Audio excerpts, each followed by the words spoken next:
Council. Good morning, I'm Ray Samueli, at large, and I think I've seen most of you 2 or 3 times this week, so thank God it's Friday. Okay. Good morning, Matthews Walk with Owen Ames Kimball. Good morning, Greg Webster, B&I Contractors, Member at Large. Good morning, John Strager, Lisa, Member at Large. Good morning, Chris Byro, Township Advisory, Member at Large. Good morning, Mark Stevens, Construction, Member at Large. Good morning, Sean Smith of the undefeated Boston Red Sox, Member at Large. Member at Large. Christine Sardina, Tri-County Apprenticeship Academy, Member at Large.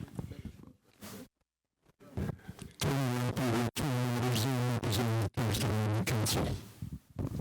Good morning, Rob Harris, Executive Director of the Southwest Regional Manufacturers Association. Laura Schmidt, President and Board Chair for Southwest Road Tech. Good morning, everyone. My name is Silvia Diaz. I am representative Southwest Florida Hispanic Chamber of Commerce. Good morning, Shane Spring, President of the Palm Realtor Association. Hey, good morning, everyone. Commander Adam Canfield on behalf of our amazing sheriff, Carmen Marcino. I'm Julie Ramirez. I am Executive Director for Lee County Medical Society and Lee County Dental Society. Good morning, Richard Gilman with Marvin Haynes representing the Lee Building Industry Association. Good morning, everyone. Mike Biskey, B&I Contractors, representing Career Source, Southwest Florida. Good morning, Ryan Richards, RG Architects, representing the American Institute of Architects.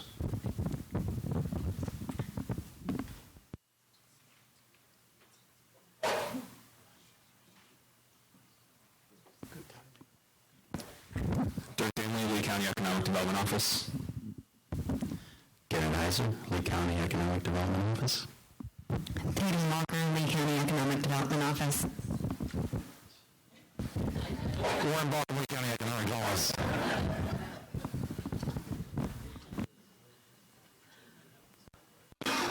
Is everybody? All right, well, thank you. Okay, we do have the minutes from the general membership meeting on 11/21. If you've had an opportunity to review those, Beth, you have a motion to approve. Is there a second? And a second. Any further discussion? All in favor? Aye. All right, so I'm going to give a brief chairman's report with my first one here. And I just wanted to say thank you all for joining. It's great to see the variety of businesses in this public and private, this unique collaboration that we have. And this year is a special year. And you know why? You have to think back to where were you 35 years ago? And maybe there's a couple people here, I'm not sure, that were starting the Horizon Council 35 years ago. This is the 35th anniversary, so we're so excited about that. I see Dr. Guido Manaya. You might have had something to do with that, right? So thank you. Thank you for creating something special. It's unique. And I'm just going to walk through, if you are new to the Horizon Council, a little bit about who we are.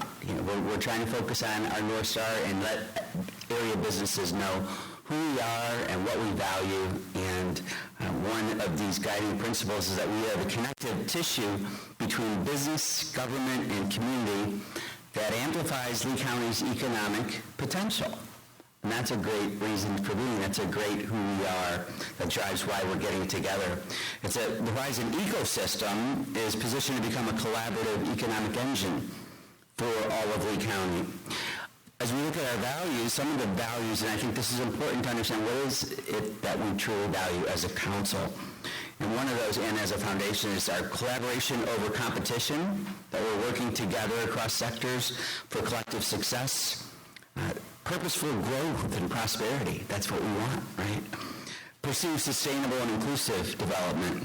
Empowerment of the small businesses and the talent that we need. Keeping entrepreneurs and workforce central to planning. Accountability through our actions. We want to be accountable and translate plans into measurable progress, and that's something to think about. How can we measure our effectiveness as a council?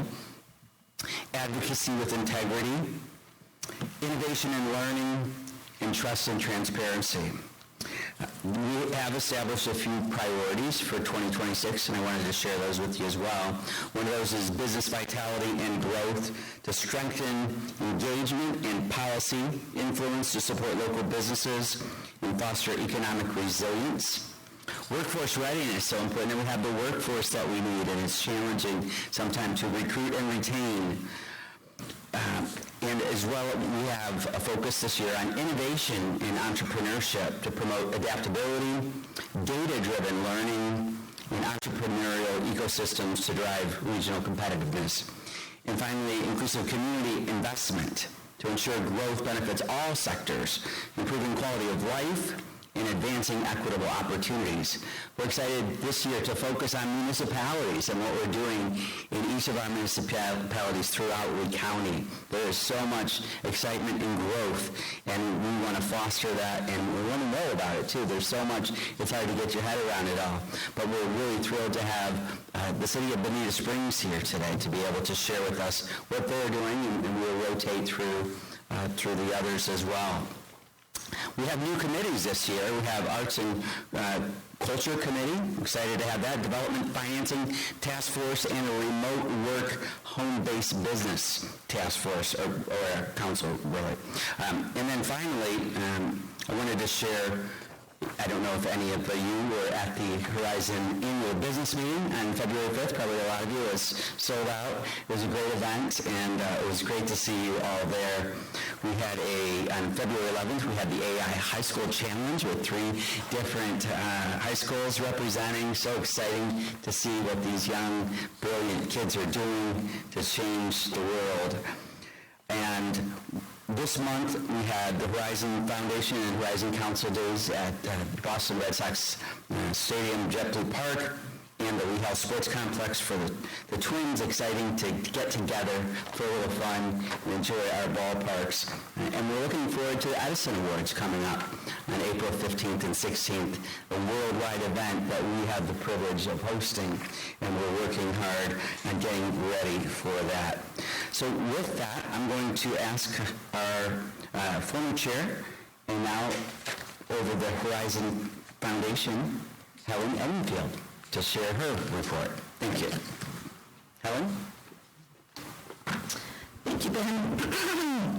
I'm going to be brief because we do have a full program that's going to kick off, so interested in hearing more about what's going on in Bonita Springs. But from a foundation standpoint, we are tracking on target for our fundraising for the first quarter, so yay. If you want to learn more about participating in contributing to the Horizon Foundation and believe what the foundation stands for the support that we are able to solicit, and supporting the EDO and also the Horizon Council, please reach out to Bill Johnston. And actually, he's not here today, but he would love to hear from you. So a little on the fundraising side. I do want to turn to the Edison Awards. We have a joint committee for the foundation and the council, where we are helping to support and to bring in additional funding, support, marketing, and all those amazing, wonderful things that our county is able to do for the Edison Awards. And they also this year are offering a ticket for the Innovation Forum and the fireside chats that they have. And I would encourage you, if you would like to participate, I would encourage you to do so, because the level of speakers and people that they have are amazing. You can go to, it's actually on the back of your paperwork here, to edisonwards.com for that, and they're offering the day ticket for, I think it's $500, which is a discount for the overall ticket or event itself. So if you're able to do so, I would again encourage you to do that. What else is going on with the foundation? Let's see. Fundraising, did I mention that? So We are full force on fundraising, as I previously mentioned, but a lot of great things. I will go back to the joint committee. This is the first joint committee that I'm aware of between the foundation and the Horizon Council, and it's going very, very well. It was kicked off by Dr. Minaya last year, and it's amazing to hear the reports from that committee, because not only are they helping with the fundraising and all those things, we're also assisting with logistics this year and getting guests in and out of Fort Myers. So fun times for sure. All right, I said I was going to be brief, so I will do that. You guys have an amazing weekend, and I will turn it back over to Ben. Now we're going to ask Commissioner Hammond to give an update for us. Thank you. Well, good morning, everyone. Happy Friday to you. I'm really excited about today's program. So today, my understanding is we're going to kick off the very first in our series of reports from the different municipalities or the different cities in Lee County about their growth plans for the future. To me, this is really exciting. I was born and raised here. I grew up here, and I remember a time when we didn't have a lot to do around here when I was a kid. The growth that has come to this area has actually brought a tremendous amount of opportunity. It's brought job opportunities, but it's also brought a lot of entertainment opportunities as well. And so I'm excited to hear about the Bonita Springs report. But the one thing I wanted to also put out there, though, is we now are a county of more than 860,000 people. In fact, John, you said the latest is 878,000 people living in Lee County. Just to give you a sense of how big that is a higher population than the entire state of Wyoming, Vermont, Alaska, and North Dakota. Okay, so we actually have a small state on our hands here in Lee County, Florida, and some days it feels like they're all on I-75. Right? I mean, seriously. But I want you to know that whenever you hear somebody say, wow, look at all this rampant, unchecked growth, I'd like to, as a business community, gently push back on that a little bit. So many of you who have gone through the process of trying to build anything here in Lee County know that there is no such thing as unchecked growth. There is an absolute plan to direct growth and how it's going to grow here in Lee County.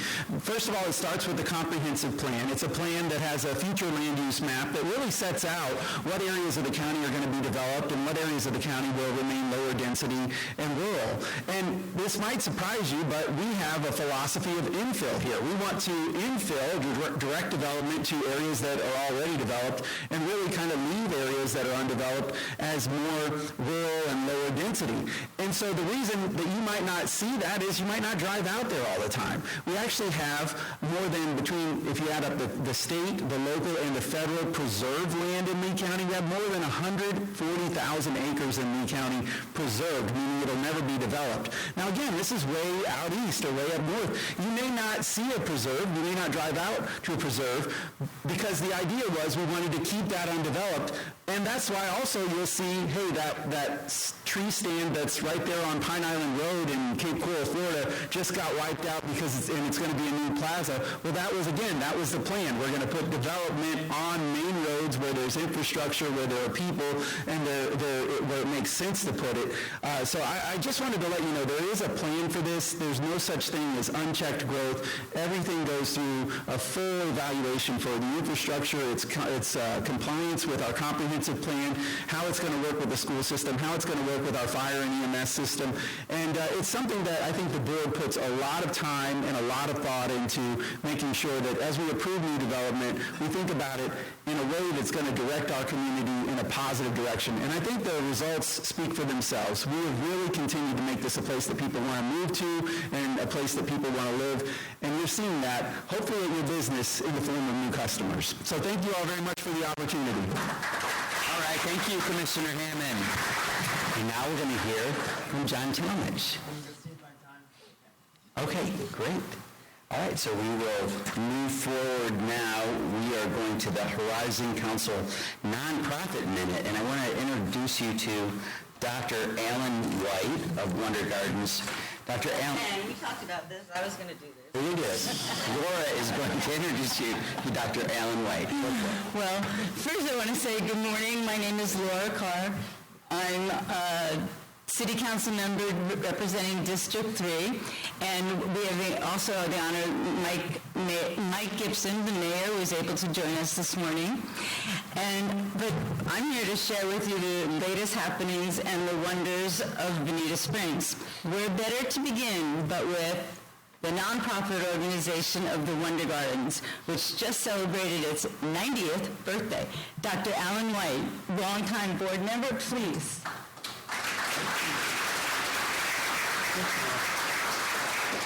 All right, let me turn this on here real quick.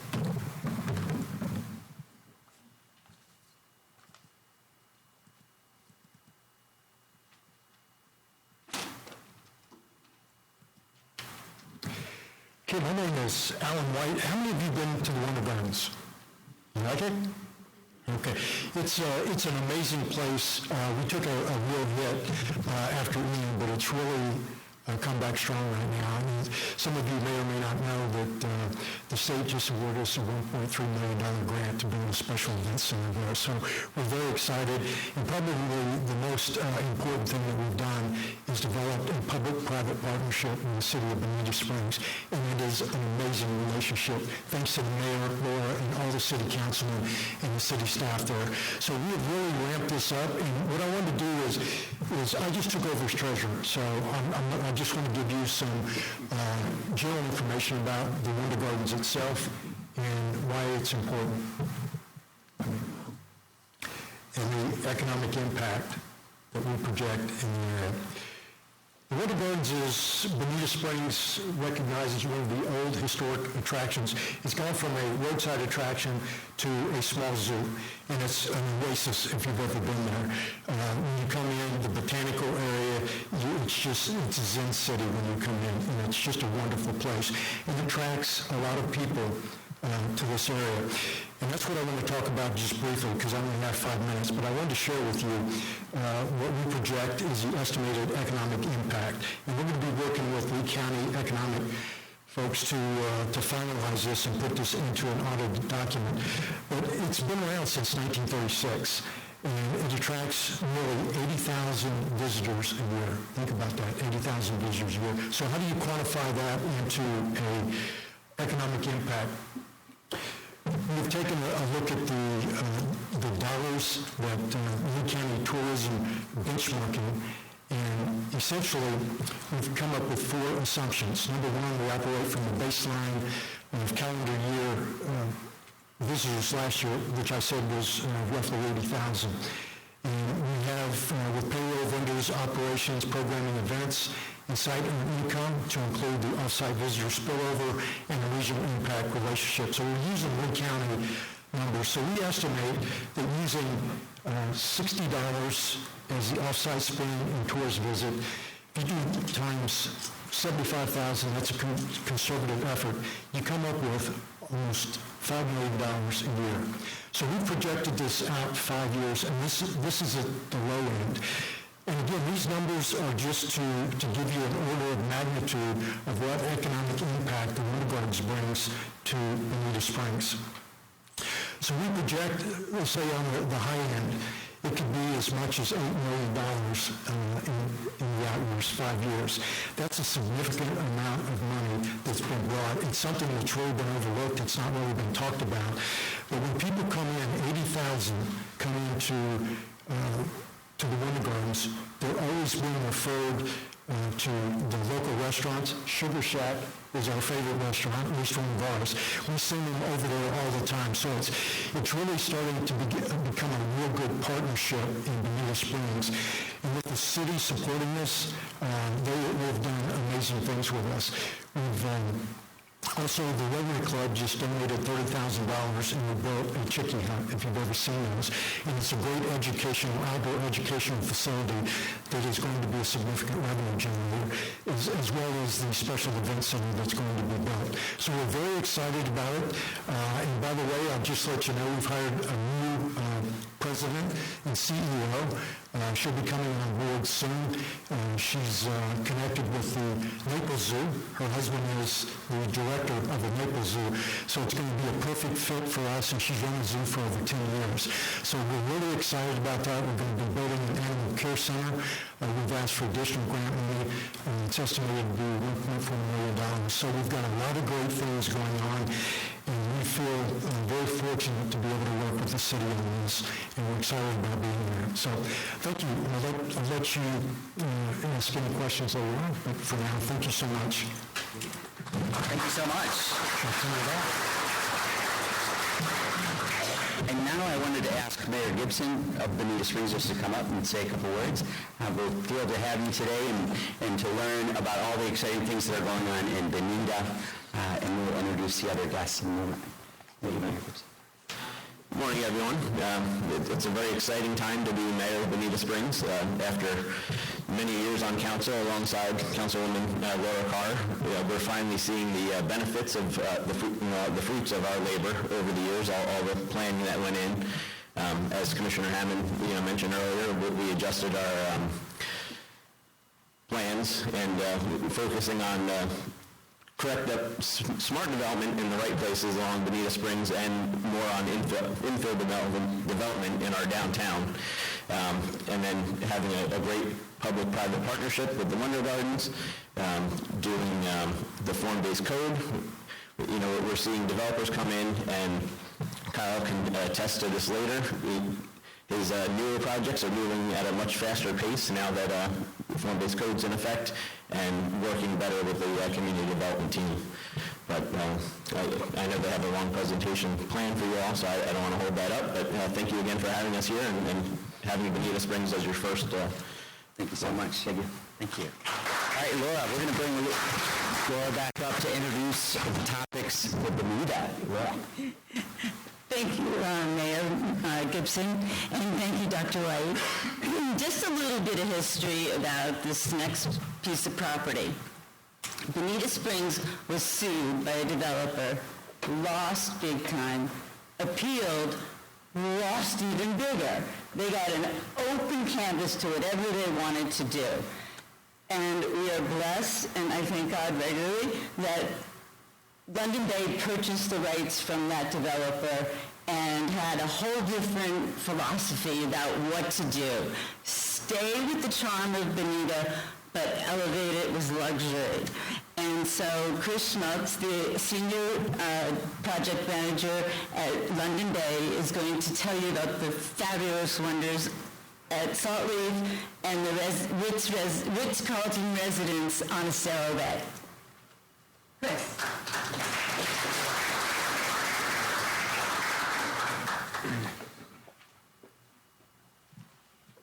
Good morning, and thank you, Laura and Horizon Council, for the opportunity to be here today. I'm Chris Schmutz, Senior Project Manager for London Bay Development Group, representing a large development team. Over the past several years, London Bay has been assembling what we believe to be one of the largest development opportunities in Southwest Florida. And before I get into my full presentation and presenting the project, I thought I'd play something for you that really conveys the spirit and vision of what we're doing. I need to pull up my presentation.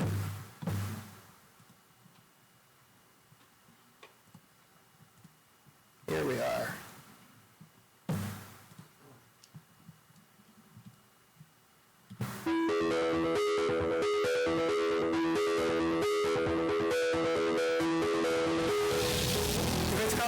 Estero Bay is an exceptional location.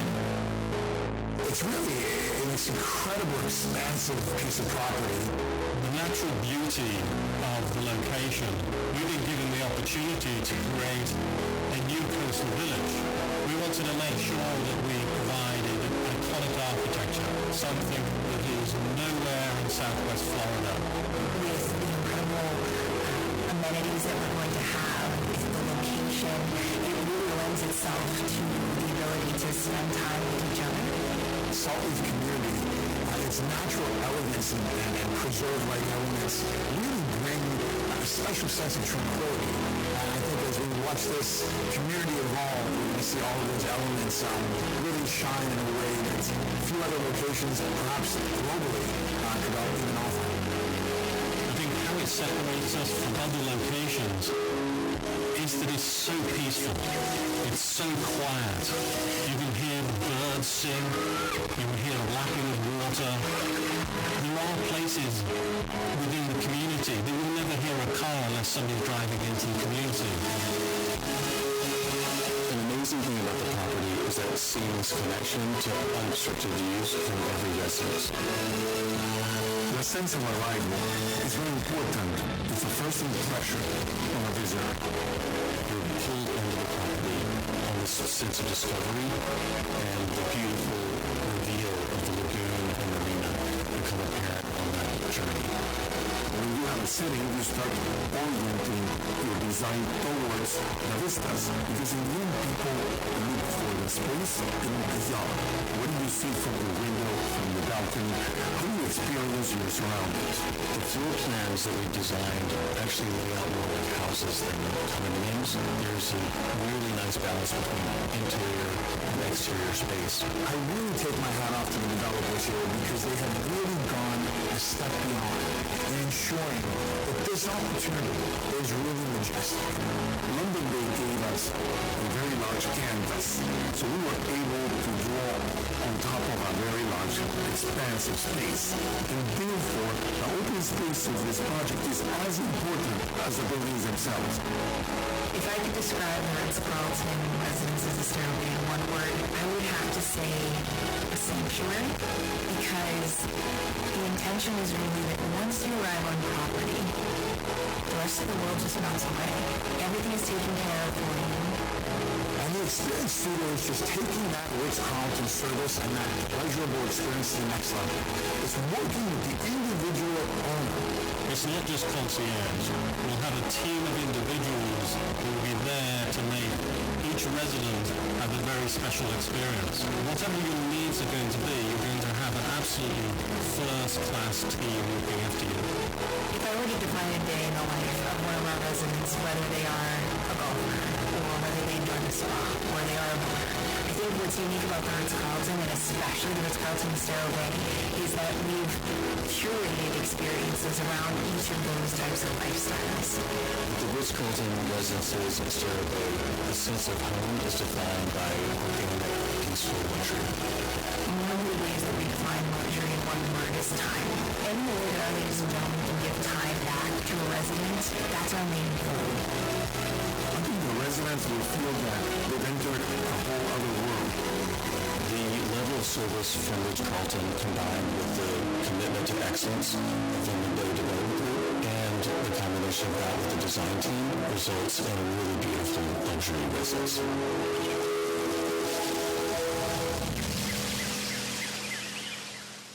So what you saw there is, it's not just a concept. This is being built, constructed, and operating in our backyards today. Estero Bay is one of the most unique coastal waterfront environments in Southwest Florida. Located ideally between Naples and Fort Myers, it still retains that quiet, old Florida feel that we all love. In many ways, Estero Bay feels like the Southwest Florida people fell in love with long ago.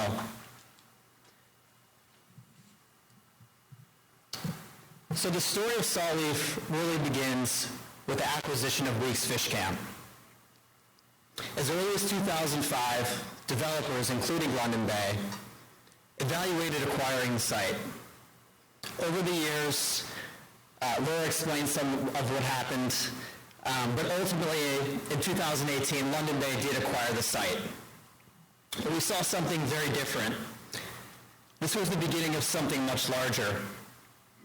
And that vision allowed us to assemble more than 500 acres along some of the most beautiful waterfront property in our region, parcel by parcel.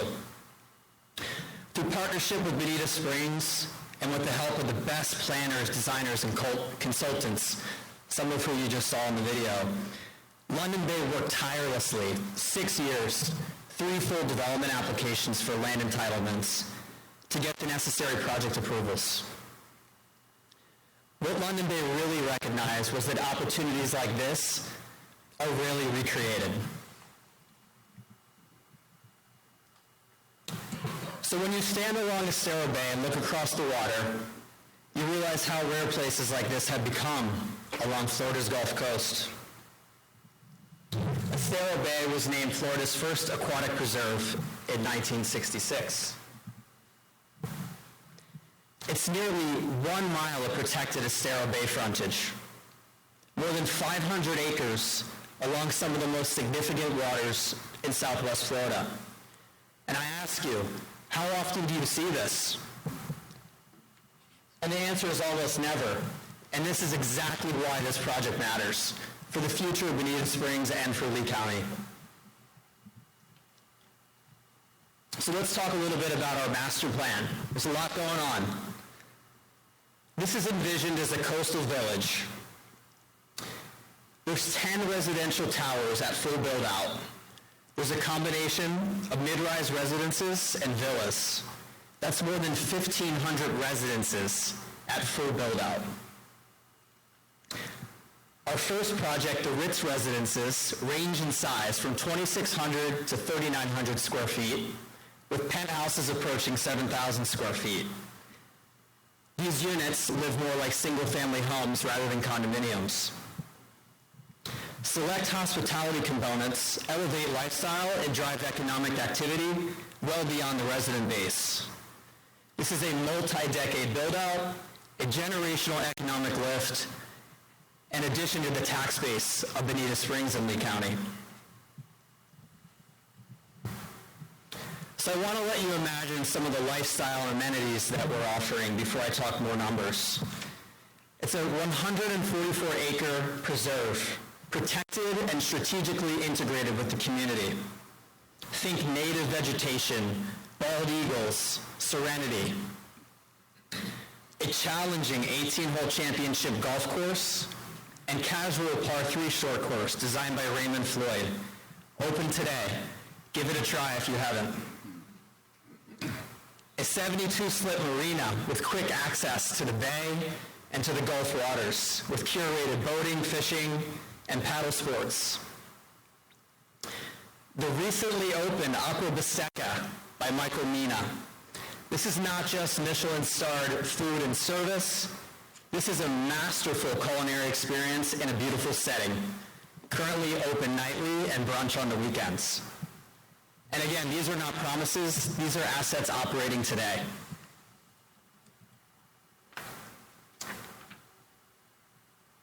So this is our Oasis building. This is a 2-story amenity building positioned between the south tower on your right and the north tower on your left. This is level 2 of the Oasis building. It's a contemporary resident bar and kitchen with a balanced natural palette, plantings, and a terrazzo floor.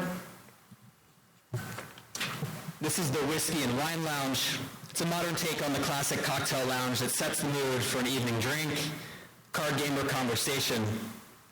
Personalized lockers are available to display your favorite bottle. This is the Sunset Terrace on level 2, just outside that bar I showed you. This space captures the terrific views over the pools, a large lagoon, the marina, and on the left is that restaurant, Aqua Bisteca. Here are some of the tower amenities. There's a golf simulator where residents can enjoy playing rounds of golf in exotic locations that I can't afford to play at, like Pebble Beach, links in Ireland and Scotland. Pet grooming. It's not just our humans who are enjoying the Ritz pampered life.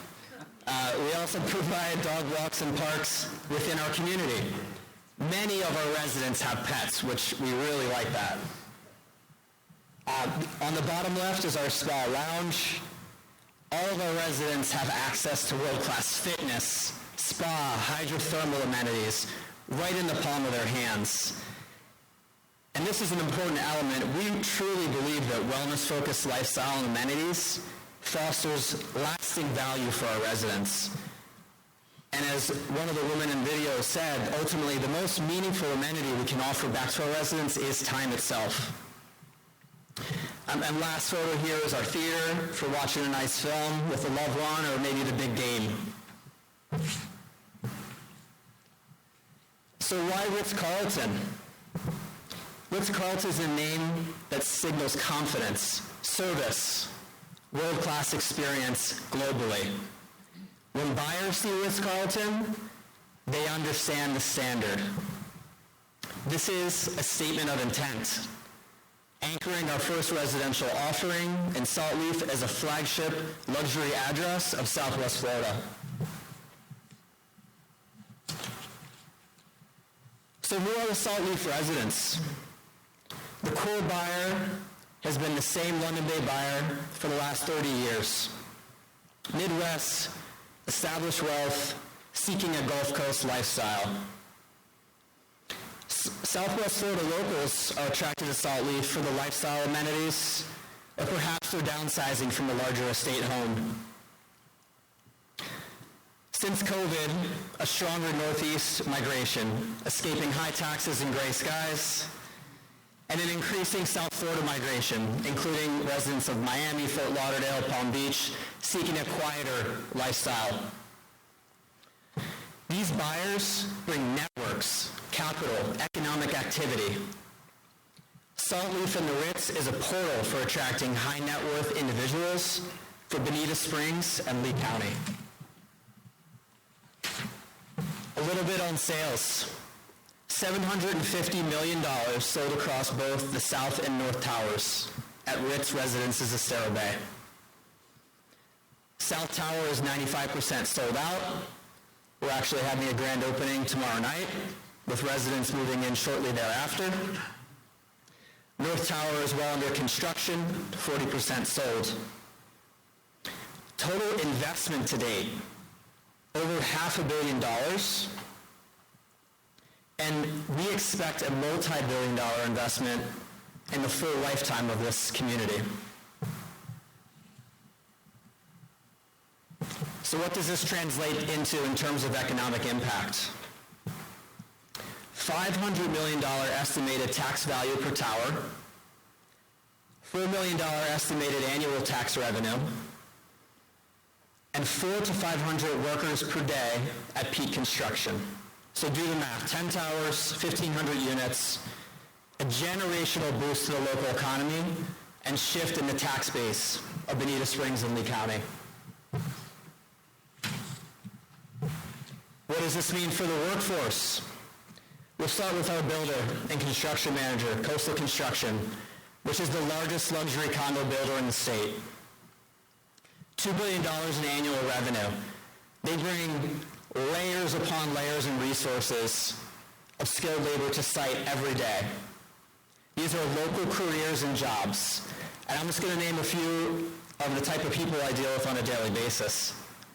Public sector leaders and staff, business owners and entrepreneurs, project managers, architects, engineers, accountants, attorneys, creatives, sales professionals, construction managers, master-level trade professionals, craftspeople, fabricators, manufacturers, field specialists, the labor force, and induce off-site labor and jobs. The list goes on.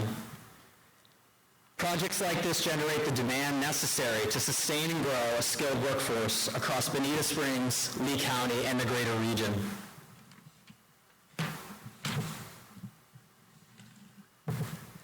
As we all know, we live in a hurricane-prone region, and the last few years have changed expectations for coastal development. Salt Leaf is designed with those lessons built in. Mangroves act as a natural defense. They're a storm buffer. They stabilize the shoreline. They're also a nursery for fish and wildlife, and they filtrate the water system. Our structures are elevated, well above the FEMA level. I know the image is kind of small up there, but our garages are under the FEMA flood elevation, and floodwaters flow through. Above that, we have our MEP spaces and cabanas, and at 21 feet above sea level are most of our amenities and our residences. The building itself, designed to withstand 160 mile-per-hour winds. This is through a combination of glazing, cladding, steel, rebar, concrete. This can withstand large storm events, including Cat 4 and 5 storms. Additionally, we have comprehensive stormwater management and drainage systems for all that water that's soon to be hitting us. We see resiliency as a long-term commitment to residents and the environment.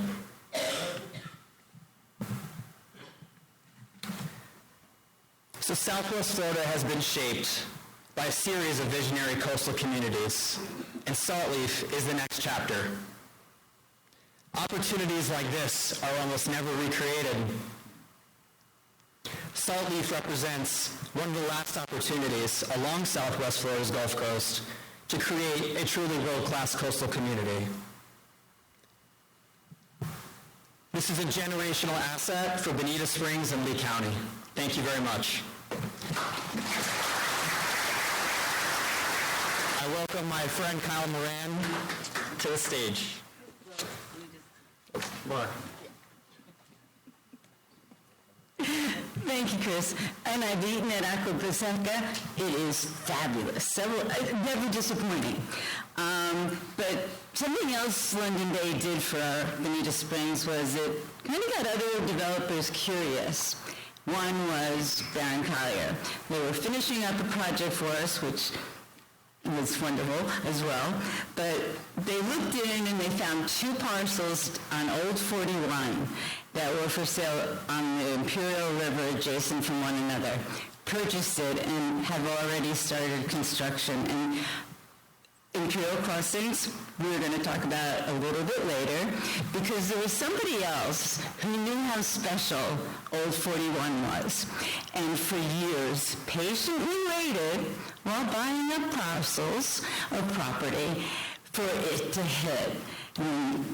Imperial Crossing, London Day, Baron Collier, that's when the person who knew all along Old 41 was a diamond in the rough. Now, granted, it was pretty thick, but he knew, and that is Kyle Moran of Moran Kennedy.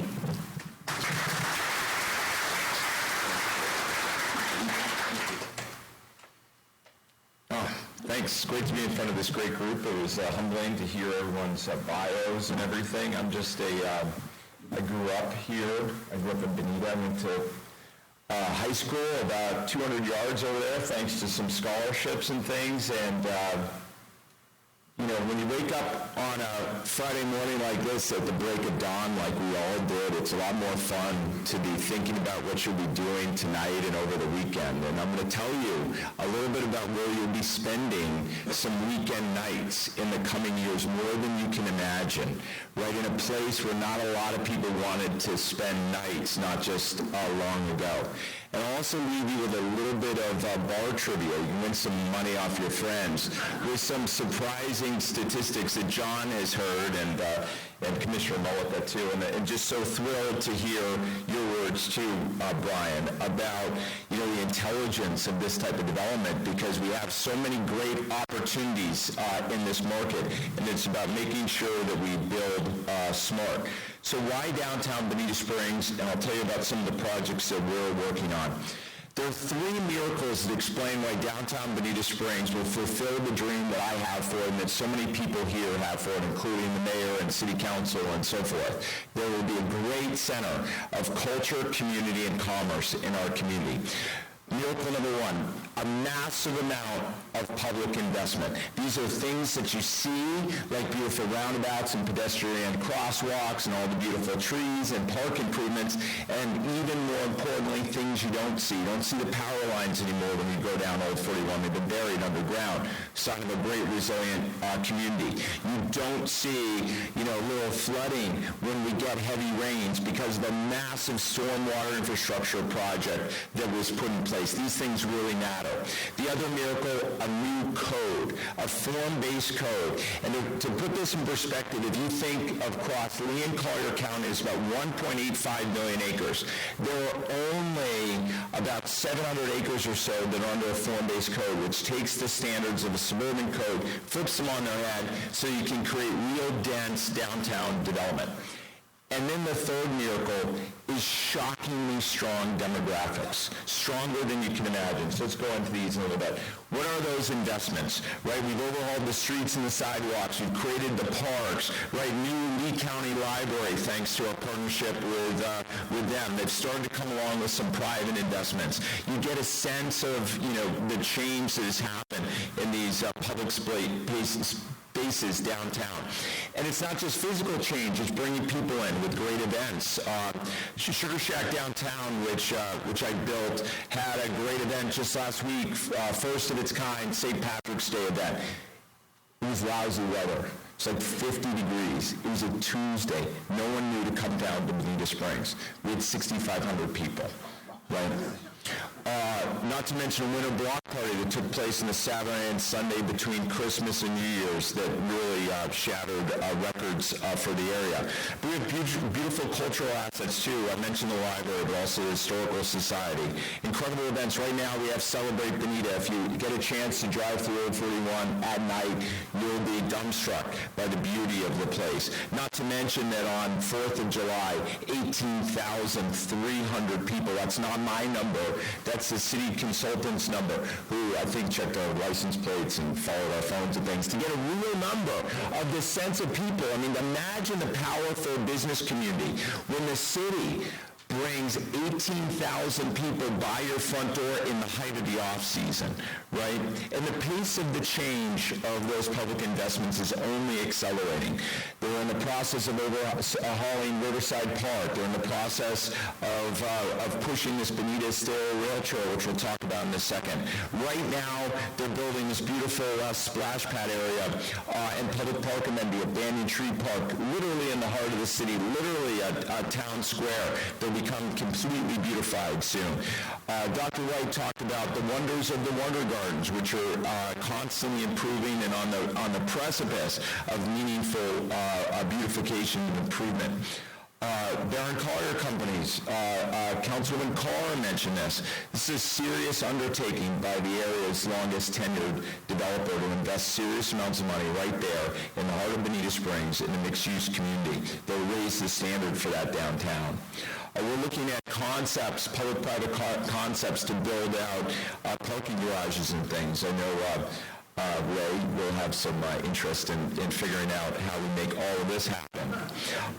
In the rail trail project, it defies intuition how powerful these rail trail projects are. But whether you look from Carmel, Indiana to Greenville, South Carolina, to the meatpacking district of Manhattan, when these projects are built, their impact is far greater than people can imagine. And just this past Wednesday, with its partners to the north in Estero, in Collier County to the south, the City Council in Bonita Springs voted to approve a referendum to go to taxpayers to make this exciting thing a reality. An exciting thing, by the way, that really fixes a sad scar in our community and turns it into a stitch that heals and brings us together. And I think this is a great promise, not only for the southern part of the county, but for the rest of the county as well.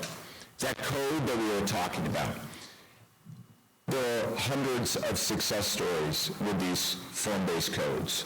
To give you one example of what it really means, when you build in suburbia, in most of Lee County, for instance, you have minimum setbacks. So it'll tell you your setback is a minimum of 25 feet. You can build 100 feet back, but you better build at least a minimum of 25 feet back. When you pass a form-based code, it's a maximum setback. So in the commercial districts where Sugar Shack exists, for instance, it's 0 to 5.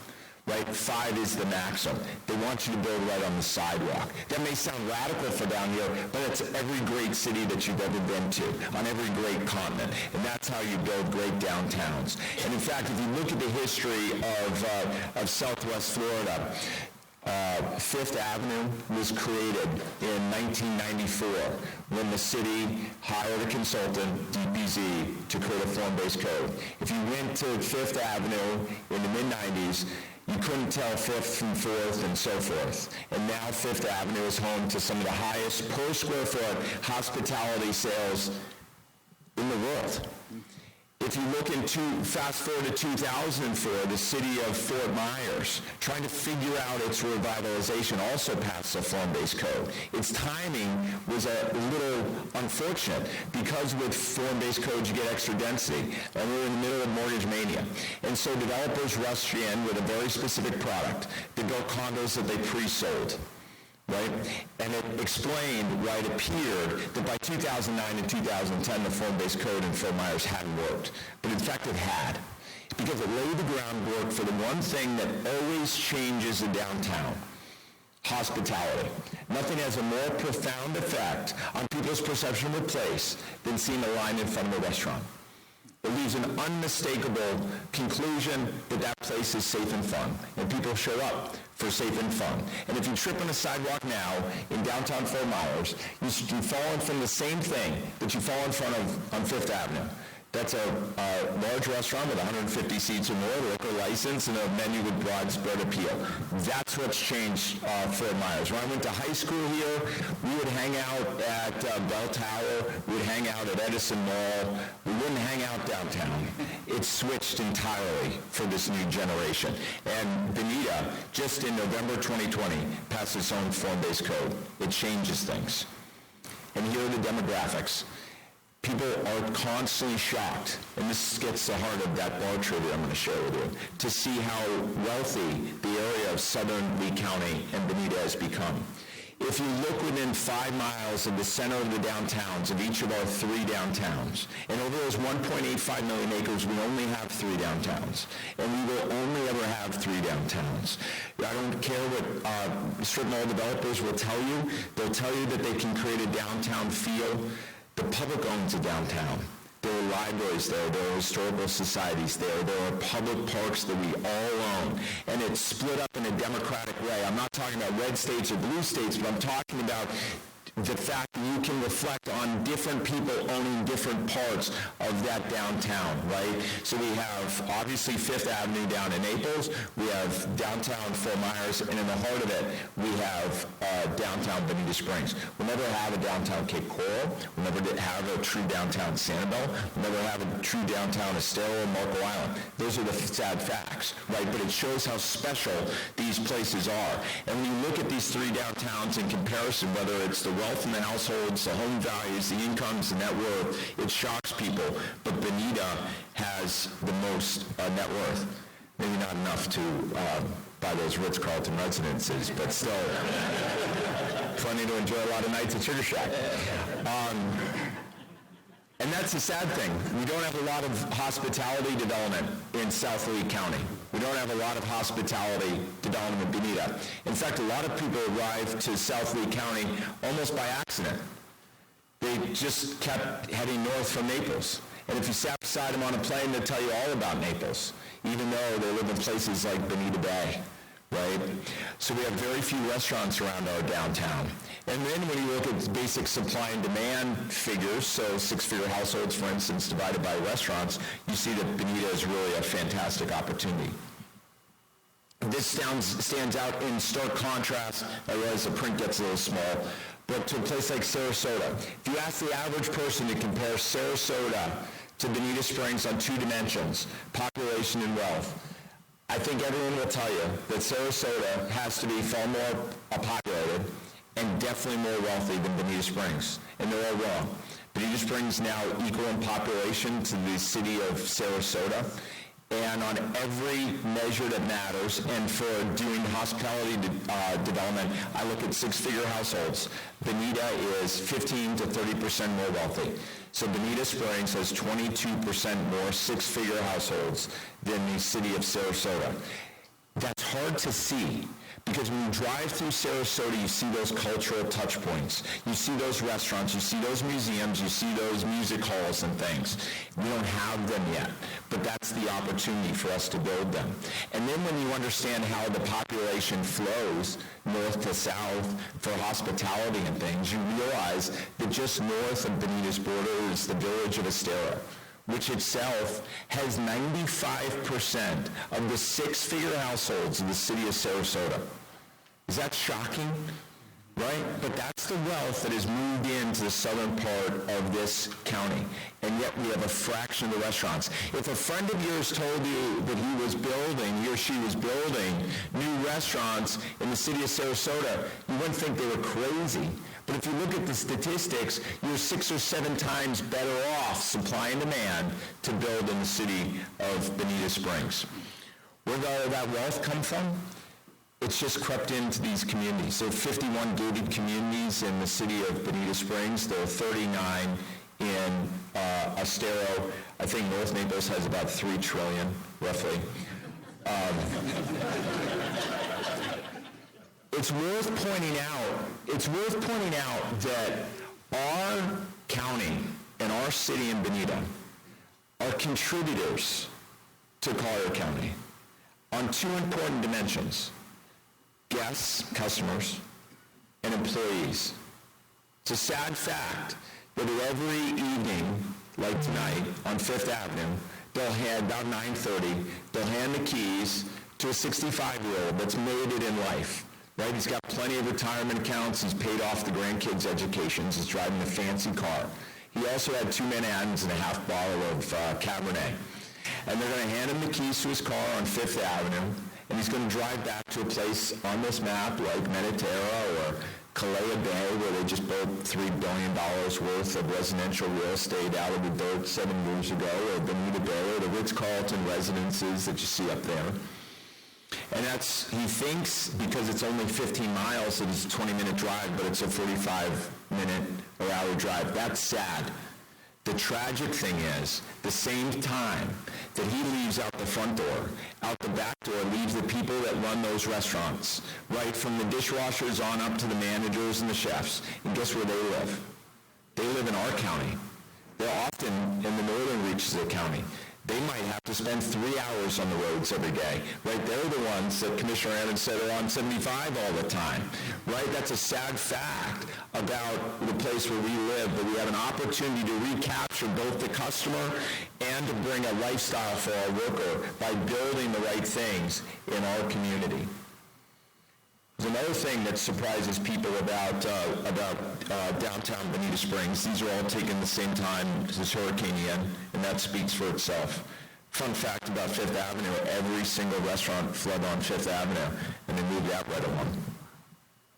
One of the experts saying, before the city spent so much money, they had to go get the studies, and the guy who did the study, who's got a great national reputation, said, we should have, 40 to 55 new restaurants and stores by 2020. We didn't get there in downtown Bonita Springs. We're working on it.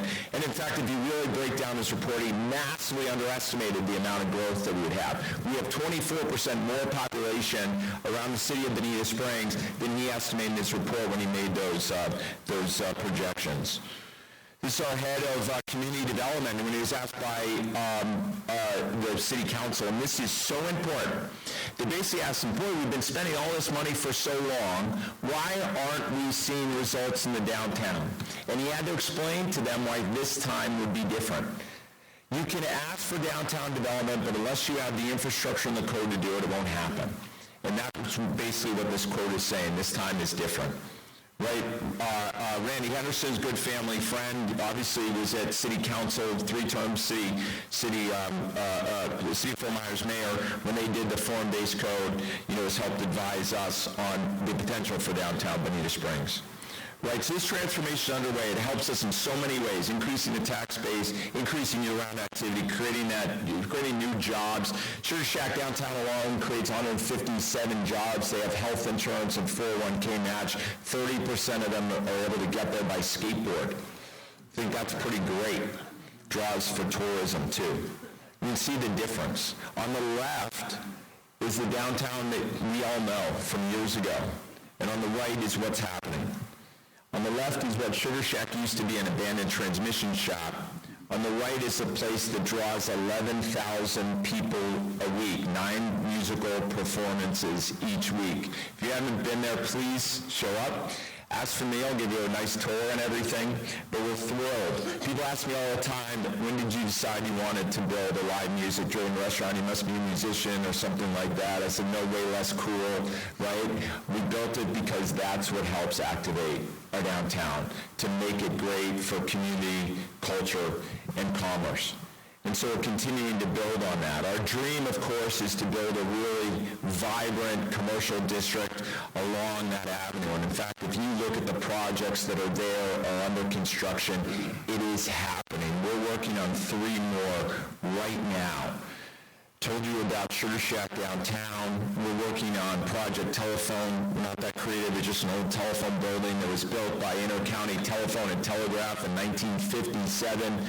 A brick, you-know-what house, if we were using that language, but we're converting it into 2 vibrant restaurants with scale, right, big bars, type of thing that will attract people even from Naples.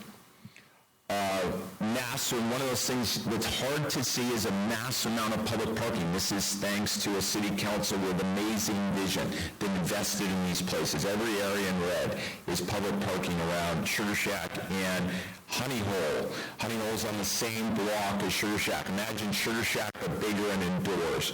That's what we're building now. We believe that we have a chance to make that block the entertainment, community and cultural capital of Southwest Florida. Just to our south, we're competing against a place that might have this title today. It's a former Albertsons filled with biting-hating geriatrics. It's called the Seed to Table. Nothing against Seed to Table, but I think our community demands better than a former Albertsons. We're building another project down the street under development, and that's our dream. We built an office down there, years ago. We thought that if you wanted to change the downtown, you had to be there all the time. Ready for that bar trivia? I shared with you that within 5 miles of our downtown, there in Bonita, we have 25% more 6-figure households than Naples.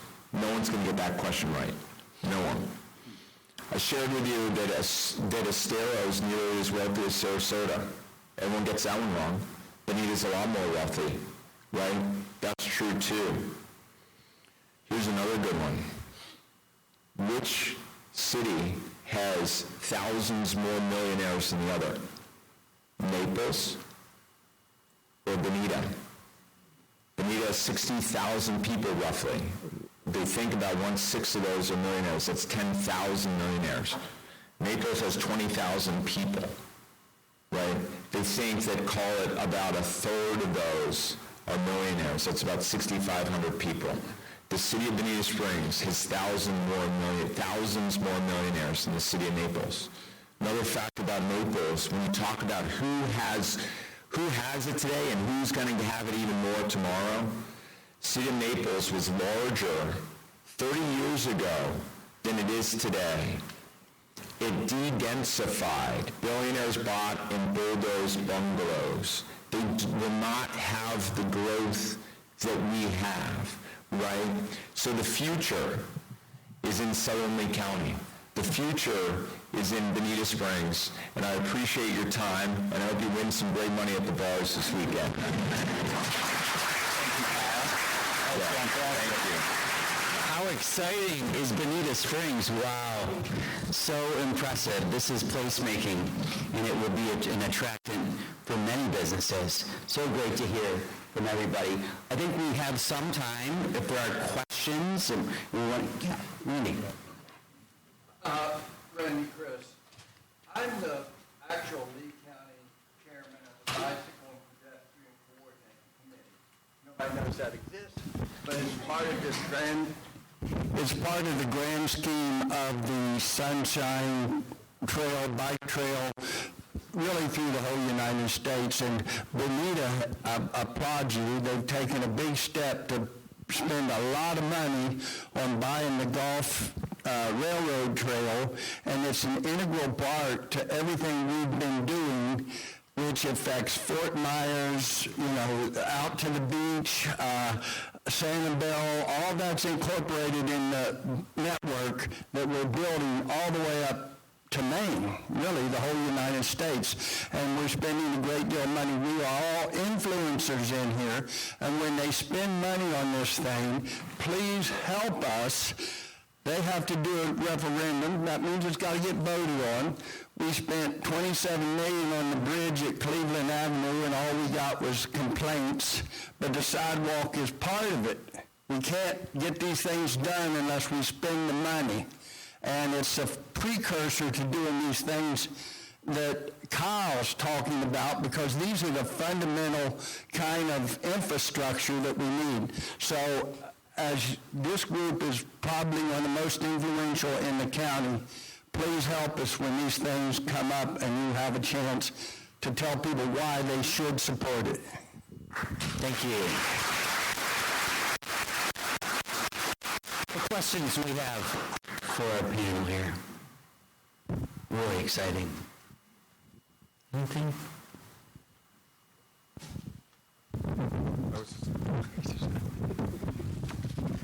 Good morning again. I often think I've been more lucky in life than good at anything. We moved to Southwest Florida in 2013, and we chose Bonita Springs. Really on the cusp of what's presented here today. But I want you to think about it in transition from the public sector to private in 19. And when you think about what we worked with, and credit to all the people in this room here, and we walked into a pandemic, we walked into a bunch of hurricanes, and in those worst of times as a community, all of you helped rebuild this. So think about what we did in those difficult times and what the potential is in going forward. Thank you, everybody. Thank you. Thank you. Who else? Anybody? Okay. Well, thank you so much, Councilwoman Carr. This has been amazing. Mayor Gibson and our guest, Dr. White, and others. Thank you so much. This has been fantastic and so exciting to learn what you're doing in Bonita Springs, and to know how important it is to plan the form-based code, creating a destination. It's really exciting. I'm looking forward to heading to Bonita this weekend. Check it out. All right, well, thank you. We'll open it to... And I have handouts, because we didn't even get into all the change in terms of infrastructure. We're connecting roads, we're making it easier for people to get around and to lessen. We're developing out east of 75 as well. I mean, beautiful. Midtown, it's already going, and they have Panera, Chick-fil-A, Ultra, TJ Maxx, Hungry Cow. So, and then there's Venera Lakes also coming in. So people stay out there because Publix or, I don't know, maybe Del Romo will do a second location. But so this will sort of go through the infrastructure changes we're doing. There's some information on Salt Leaf and, of course, the downtown Moran Kennedy, projects, and the Wonder Gardens. So have a copy if you'd like. And then, we're not only a city of destinations for luxury living and fine dining, and a destination for fun and music and fun family locations for a good time. We're also a city of innovation with E2 down the street from us is starting its third facility. And many other, there's medical, cancer, they're all coming to Bonita. It's fantastic. So hope you and tonight, the stroll goes on, so you can go tonight, and tomorrow is the actual celebration for Great. tonight. Thank you so much. We so appreciate it. All right, we'll open it up to voter input, if there's any. Going once, twice? We have one. One's looking at you. We have an event next week, Tuesday, March 31st, Tech Match. This is in partnership with Southwest Florida Tech, Career Source of Southwest Florida, and FGCU. It's a regional networking event for job seekers, people who are just interested in what Employment exists in tech in Southwest Florida and employers, community groups, so if you have not heard of it, please see Warren or someone from Career Source or myself, and we can get you hooked up. Great, thank you. Anything else? Yes. The Sidney and Byrne Davis Art Center has 3 more concerts left this season on April 2nd, April 10th, and April 16th. So if you need tickets, please go to our website, spdac.com. We have chamber music, bluegrass, and jazz, and they're amazing concerts. So. Sounds good. Great, thank you so much. Anybody else? Okay. All right, hearing nothing, we will entertain a motion to adjourn then. So moved. All right, thank you so much for your time. Appreciate you. Have a good one. We're adjourned.